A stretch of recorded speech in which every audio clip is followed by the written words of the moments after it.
Maybe நான் try பண்றது வந்து ஒன்லி ஒருத்தர் தான். ஆனா வாலி சார் மாதிரி எழுதணும். ஏன்னா இப்ப இந்த படத்திலேயே என்னோட அகத்தியா படத்திலேயே நான் ஒரு பாட்டு எழுதியிருப்போம். ஃபர்ஸ்ட் சிங்கிள் ரிலீஸ் பண்ண காற்றின் விரல்னு சொல்லி.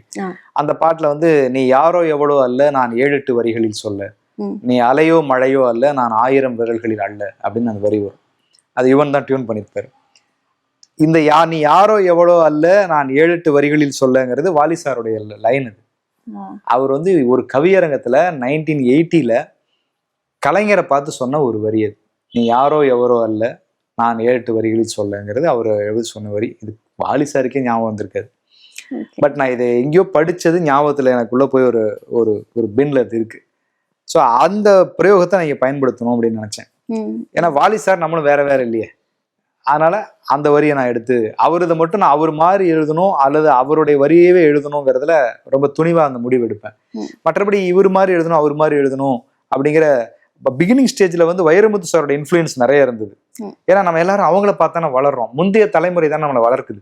இப்போ அப்துல் ரஹ்மான் சாரும் வைரமுத்து சாரும் வாலி சாரும் தான் நம்மளை வந்து ஈரோடு தமிழ் அன்பன் போன்றவங்க தான் நம்மளை அப்படியே கவிதைக்குள்ள கொண்டு வராங்க. முக்கியமா மேத்தா அவருடைய கவிதையினுடைய தாக்கம் இல்லாம யாராலையும் அந்த நான் வந்த பீரியட்ல பேனா எடுத்திருக்க முடியாது.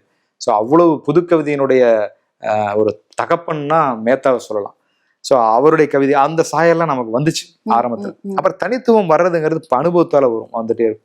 சில சமயம் வந்து சில வரிகள் எழுதும்போது ஐயோ தாமரை எழுதுற மாதிரி இருக்கே அப்படின்னு சொல்லிட்டு அரைக்குள் மழை அப்படிங்கும் போது ஐயோ அரைக்குள் மழை வேணாம் போர்வை விளக்கு வேணாம் போர்வை தூக்கு இதெல்லாம் தாமரையோட லைன்பா இதெல்லாம் எடுத்துரு அப்படின்னு நம்மளா ஃபில்டர் பண்ணிப்போம்.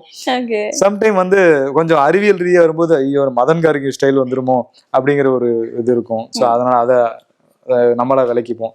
சில நேரம் துணிவா சரி சொன்னா சொல்லிட்டு போட்டுமே வச்சுக்க அப்படின்னு சொல்லிட்டு அப்படியும் அப்படி ஒரு அந்த மூட்ல போகும்போது அப்படியும் அதை பாஸ் பண்ணி போயிடுவோம்.